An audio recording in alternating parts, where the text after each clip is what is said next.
I built this ranch from nothing. 23 years of my life, every single day, pouring sweat and blood into land that wasn't even mine. I transformed a struggling operation into the most profitable cattle ranch in 3 counties. And then, on a Tuesday morning in October, they walked into my office and told me I was fired. No warning, no explanation, just a check and a handshake that felt like a knife in the back. My name is Marcus Webb, and I'm 48 years old. I've spent more than half my life working for the Hendersons, a family that I thought of as my own. When I started, the ranch was hemorrhaging money. The cattle were sick, the land was degraded, and the operation was on the verge of collapse. I was hired as a ranch manager, but I became something more. I became the architect of its resurrection. I remember the day I arrived, driving through the gates in my old pickup truck, seeing the neglected pastures and broken fences. I felt something shift inside me, a sense of purpose, a vision of what this place could become. For the first time in my life, I wasn't just working a job. I was building a legacy. Over the years, I implemented rotational grazing systems, invested in breeding programs, modernized the infrastructure, and built relationships with buyers that transformed the ranch's market position. The Hendersons' profit margins tripled. Their reputation in the industry became legendary. And I did it all while living in a small house on the property, eating dust and rain, sacrificing my personal life for the success of their operation. But success, I learned, breeds resentment. The Hendersons' son, David, had returned from the city with an MBA and big ideas. He wanted to modernize the operation in ways that contradicted everything I'd built. He wanted to cut costs, reduce the herd, and focus on short-term profits instead of long-term sustainability. When I resisted, when I argued that his approach would destroy everything we'd built, he went to his father. And his father, who I'd served faithfully for 2 decades, chose his son over me. The morning they fired me, I was out in the north pasture checking on the cattle. The herd was healthy, the grass was thick, and the water systems were running perfectly. I'd spent the previous evening reviewing the quarterly reports, planning for the spring breeding season and thinking about the improvements we could make to the irrigation system. I had no idea it would be my last day. When I saw the truck approaching across the pasture, I knew something was wrong. Robert Henderson, the patriarch who'd hired me all those years ago, was driving. His son David was in the passenger seat. They looked grim, determined, like men who'd made a decision they weren't happy about but were committed to executing. "Marcus," Robert said, his voice heavy, "we need to talk." We drove back to the ranch house in silence. The weight of that silence was suffocating. I knew what was coming, but I couldn't quite believe it. Not after everything I'd done. Not after everything I'd sacrificed. In the office, Robert handed me an envelope. "We're going in a different direction," he said. "David has some new ideas, and we think it's time for a change in management." I stared at the envelope, unable to process the words. "What are you talking about?" I asked, though I understood perfectly. "You're fired," David said bluntly. "Effective immediately. We've arranged for you to vacate the house by the end of the week." The words hit me like a physical blow. I'd lived in that house for 23 years. I'd built it from a dilapidated structure into a home. I'd planted trees that had grown tall and strong. I'd created a life there, even if it was a solitary one. "I don't understand," I said, my voice barely above a whisper. "The ranch is thriving. The numbers are better than they've ever been." "That's exactly the problem," David said. "You've built something that's too expensive to maintain. We need to streamline operations, cut costs, and focus on maximizing short-term returns." I left the office without another word. I couldn't trust myself to speak. If I'd opened my mouth, I would have said things I couldn't take back. So I walked out into the afternoon sun, got in my truck, and drove away from the only home I'd known for more than 2 decades. The first week after being fired, I didn't know what to do with myself. I'd wake up at 4 in the morning out of habit, my body expecting to be out in the pastures before dawn. Instead, I'd lie in bed in the small motel room I'd rented, staring at the ceiling, trying to understand how my life had fallen apart so completely. I'd spent 23 years building something. 23 years of early mornings and late nights, of sacrificing relationships and personal time, of pouring everything I had into making the Henderson Ranch successful. And it had all been erased in a single conversation. The financial reality was grim. I had some savings, but not enough to sustain me for long. I was 48 years old, with no formal education beyond high school, and my entire resume was tied to one ranch. Who would hire me? What could I do? I spent my days driving around the county, looking at the land with new eyes. I'd spent so long focused on the Henderson Ranch that I'd never really explored what else was out there. I saw other operations, some thriving, some struggling. I saw opportunities I'd never noticed before. One afternoon, I found myself driving past the old Garrett property. It was about 200 acres, mostly abandoned, with a dilapidated barn and overgrown pastures. The land was rough, unforgiving, but there was something about it that called to me. It was the kind of property that most people would look at and see only problems. But I saw potential. I pulled over and got out of the truck, walking the property line. The soil was rich, despite years of neglect. The water sources were still viable.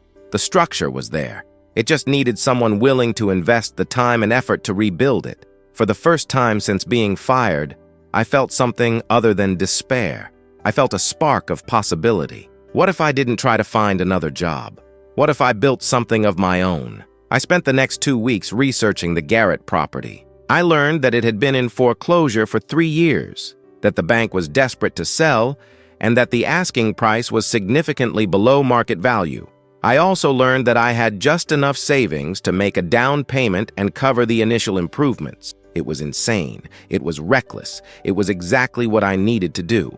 I met with the bank manager and we negotiated a deal. The terms were tight, but they were manageable.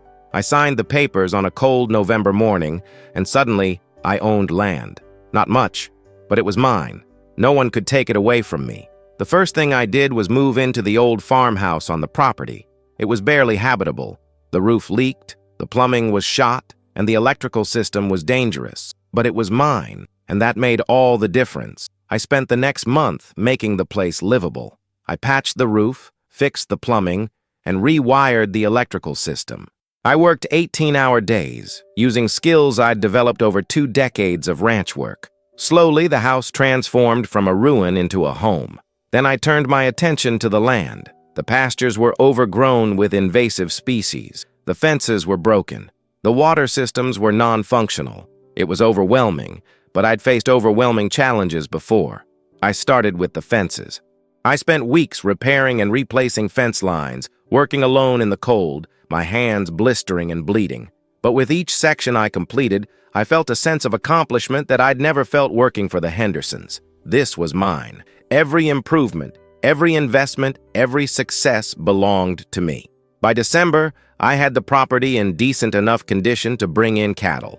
I didn't have much, just 50 head, purchased from a rancher who was downsizing. But they were mine, and they represented the beginning of something new. That first night, standing in the pasture watching my cattle graze under the stars, I felt something I hadn't felt in months: hope. Here's something I want to ask you. Have you ever had to start over from nothing? Have you ever lost everything and had to rebuild? Because that's what I was doing, and I want to know. Are you someone who gives up when things get hard? Or are you someone who fights back? The first year on my own property was the hardest year of my life. I was working 2 jobs, managing my small herd during the day and working nights at a feed store to pay the bills. I was living on 4 hours of sleep, eating whatever I could grab between tasks, and pushing my body to the absolute limit.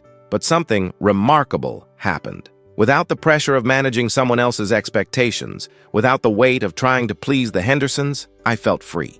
I was making decisions based on what I believed was right, not what someone else wanted. I was building something according to my vision, not someone else's. I implemented the same sustainable practices that had made the Henderson Ranch successful, but I did it on a smaller scale, with more attention to detail. I rotated the cattle through pastures on a strict schedule. I invested in soil health. I built relationships with local buyers who valued quality over quantity. By spring, the pastures were recovering. The cattle were healthy and thriving, and I was beginning to see a path forward. I also started consulting with other ranchers.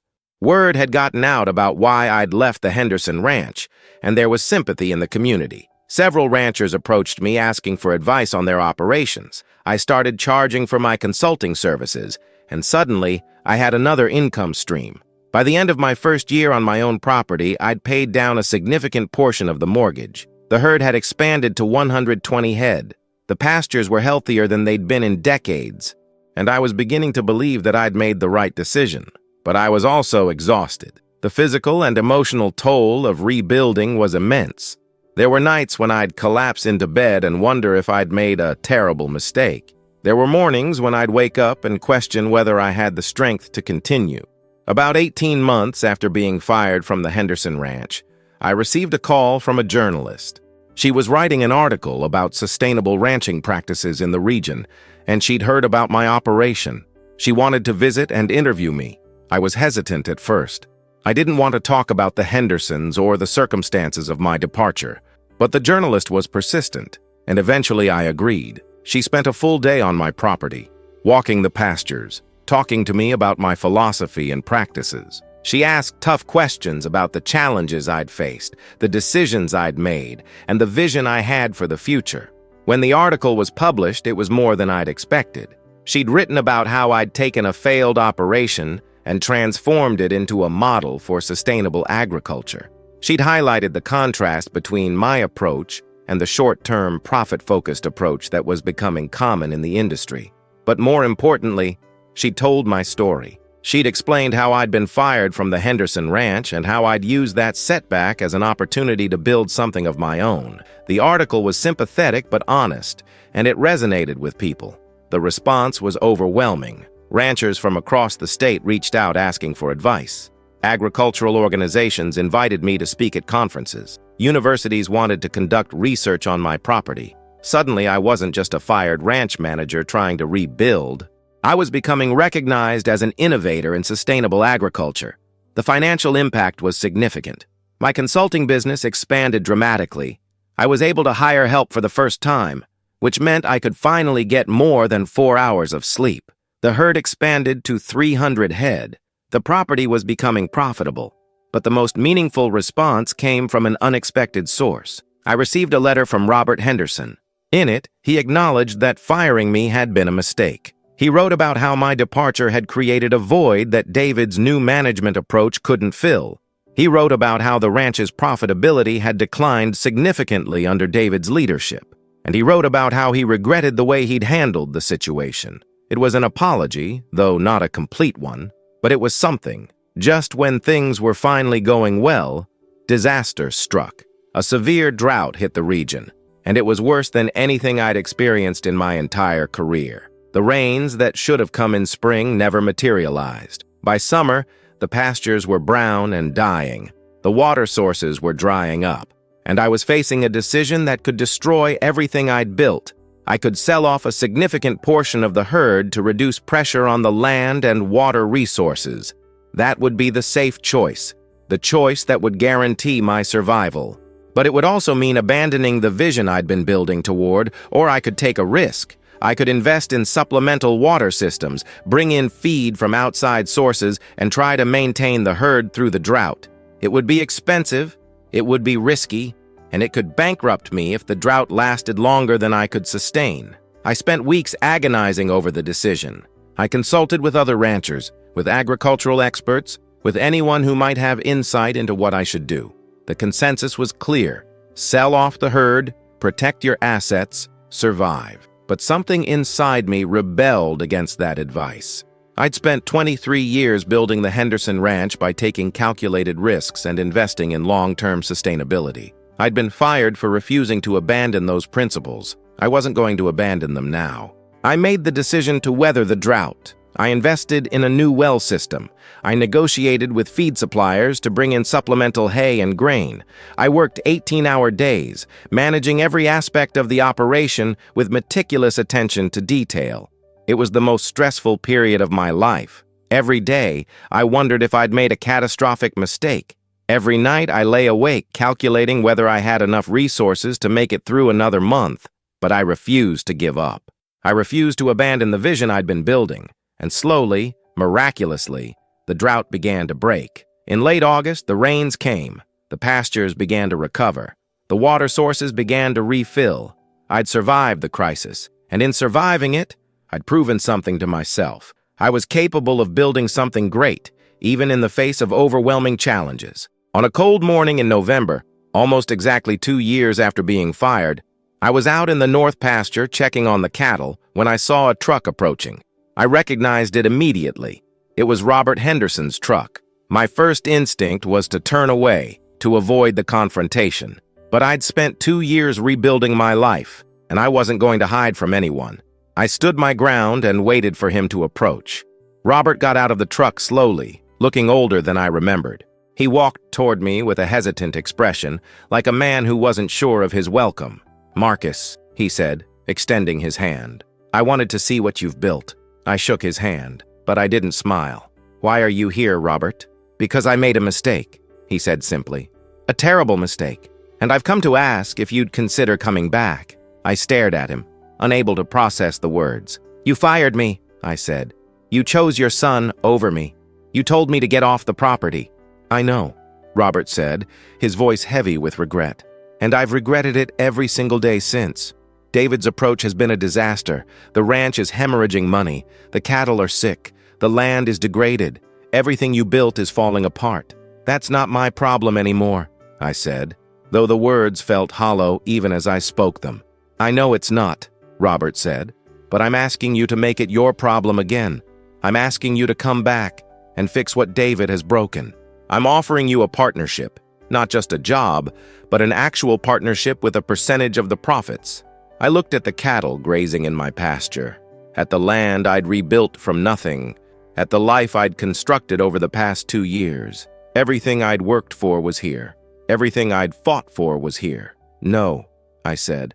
"I'm not interested." Robert's face fell. "Marcus, please. The ranch is dying. I'm dying. I need you." "You should have thought about that before you fired me," I said, and I turned away. After Robert left, I couldn't stop thinking about his offer. A partnership, a percentage of the profits, the opportunity to return to the Henderson Ranch and fix what had been broken. It was tempting. The Henderson Ranch was larger, more established, with better infrastructure and more resources. I could accomplish more there than I could on my small property. I could build something truly great. But there was a cost. The cost was my independence. The cost was my vision. The cost was my self-respect. I'd spent 2 years proving that I could build something on my own, that I didn't need the Hendersons to validate my worth or my capabilities. Going back would mean surrendering that hard-won independence. It would mean returning to a situation where I was working for someone else's vision, even if I had a partnership stake. I talked to some of the ranchers I'd been consulting with. Their advice was mixed. Some thought I should take the opportunity. Others thought I should stay the course and continue building my own operation. One rancher, an older man named Jack, who'd been in the business for 50 years, gave me the most valuable advice. "The question isn't whether the Henderson Ranch is better or bigger," he said. "The question is whether you can be happy working for someone else again. And from what I know about you, Marcus, the answer is no. You're a builder, not a manager. You need to be building something that's yours." His words resonated with me. He was right. I'd spent 2 years building something that was mine, and that meant something that no partnership or percentage of profits could replicate. I called Robert back and told him my final answer. "I'm not coming back," I said, "but I'll help you find someone who can fix what David has broken. I'll recommend some good ranch managers. And if you want, I'll consult on the transition. But I'm not coming back to work for you." There was a long silence on the other end of the line. Then Robert said, "I understand. I'm sorry, Marcus. I'm truly sorry." After we hung up, I felt a weight lift off my shoulders. I'd made my choice, and I was at peace with it. By the end of my 3rd year on my own property, the operation had become remarkably successful. The herd had grown to 500 head. The pastures were thriving. The water systems were efficient and sustainable, and the financial performance was exceeding my projections. More importantly, I'd become recognized as a leader in sustainable ranching practices. I was invited to speak at national conferences. Agricultural journals published articles about my methods. Universities wanted to conduct research on my property. I was building a legacy, not for someone else, but for myself. The consulting business had also expanded significantly. I was working with ranchers across multiple states, helping them implement sustainable practices and improve their operations. The income from consulting was now exceeding the income from my own ranch operation. I also made the decision to expand my property. I purchased an adjacent 200 acres, which allowed me to implement more sophisticated rotational grazing systems and expand the herd further. The expansion was financed through a combination of savings and a bank loan, and the financial projections showed that it would be profitable within 3 years. One afternoon, I was standing in the north pasture, the same pasture where Robert had approached me with his offer, when I received a call from a journalist. She was writing a follow-up article about my operation, and she wanted to interview me about my success. During the interview, she asked me if I regretted turning down Robert's offer. I thought about it carefully before answering. "No," I said. "I don't regret it, because if I'd gone back to the Henderson Ranch, I would have been successful, but I wouldn't have been free. I would have been building something for someone else, not for myself. Out here, I'm building something that's mine, and that makes all the difference." The article, when it was published, was titled, "The Man Who Built His Own Empire." It told the story of how I'd been fired from a successful ranch and how I'd used that setback as an opportunity to build something greater. It talked about my philosophy, my methods, and my vision for the future of sustainable ranching. The response was overwhelming. People reached out from across the country wanting to learn from me, wanting to implement my methods, wanting to be part of what I was building. I want to ask you something before I finish this story. Do you believe that setbacks can become setups for comebacks? Do you believe that losing something can lead to gaining something better? Because that's what happened to me. And I want to know if you've experienced something similar in your own life. 3 years and 8 months after being fired from the Henderson Ranch, I received another visit. This time, it was David Henderson. He looked defeated, exhausted, like a man who'd finally realized that he'd made a terrible mistake. "I'm shutting down the ranch," he said without preamble. "I'm selling it, and I wanted you to know before anyone else did." I didn't feel the satisfaction I thought I would feel. Instead, I felt sadness. The Henderson Ranch had been my life for 23 years. Seeing it fail was like watching a part of myself die. "What happened?" I asked, though I already knew the answer. "Everything you warned me about," David said. "The sustainable practices you'd implemented weren't just good for the environment, they were essential for long-term profitability. When I cut corners and focused on short-term gains, I destroyed the foundation you'd built. The land degraded, the cattle got sick, the market relationships fell apart. By the time I realized what was happening, it was too late." "What about your father?" I asked. "He died 6 months ago," David said quietly. "He never got to see the ranch succeed again. He never got to see you come back and fix what I'd broken." The news hit me harder than I expected. Robert Henderson had been a significant figure in my life, even after he'd fired me. Knowing that he'd died without seeing the ranch restored to its former glory felt like a tragedy. "I'm sorry," I said, and I meant it. "I'm selling the ranch to a consortium of sustainable agriculture investors," David continued. "They want to restore it to what it was under your management. They've asked if you'd be willing to consult on the restoration process." I thought about it. The Henderson Ranch had been my life's work. Seeing it restored would be meaningful, but it would also mean revisiting the past, reliving the pain of being fired, confronting the man who'd fired me. "I'll do it," I said finally, "but not for you, for your father, and for the land." The restoration of the Henderson Ranch took 2 years. I worked with the new ownership to implement the sustainable practices I'd developed, to rebuild the relationships with buyers and suppliers, and to restore the land to health. It was strange, working on the ranch again, but as a consultant rather than as a manager. I had the satisfaction of seeing my vision implemented without the burden of day-to-day management. I could focus on the big picture, on the long-term strategy, on building something that would last. By the time the restoration was complete, the Henderson Ranch was thriving again. The cattle were healthy, the pastures were recovering, the financial performance was improving, and the land was healing. But my heart was still on my own property. That's where I'd built something from nothing. That's where I'd proven that I could succeed on my own terms. That's where my legacy truly lay. I continued to expand my operation. I purchased more land, expanded the herd, and developed a comprehensive educational program where young ranchers could learn sustainable practices. I established a foundation that provided grants to ranchers implementing sustainable agriculture methods. The boy who'd been fired, who'd lost everything, who'd had to start over from scratch, had become a leader in his industry. I'd built an empire, not through inheritance or connections, but through hard work, determination, and an unwillingness to compromise my principles. Looking back, I can see that being fired was the best thing that ever happened to me. It forced me to stop living for someone else's vision and start building my own. It taught me that I was capable of more than I'd ever imagined. It showed me that setbacks can become setups for comebacks. To anyone listening to this story who's facing a setback, who's been fired or rejected or told that they can't succeed, don't give up. Don't accept the narrative that someone else has written for you. Take that setback and transform it into a setup for your comeback. Build something that's yours. Build something that matters. The ranch I built from nothing is now recognized as one of the most innovative and successful operations in the country.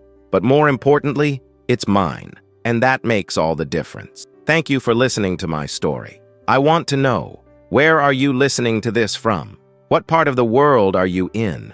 And have you experienced a setback that became a setup for a comeback? Please write in the comments below.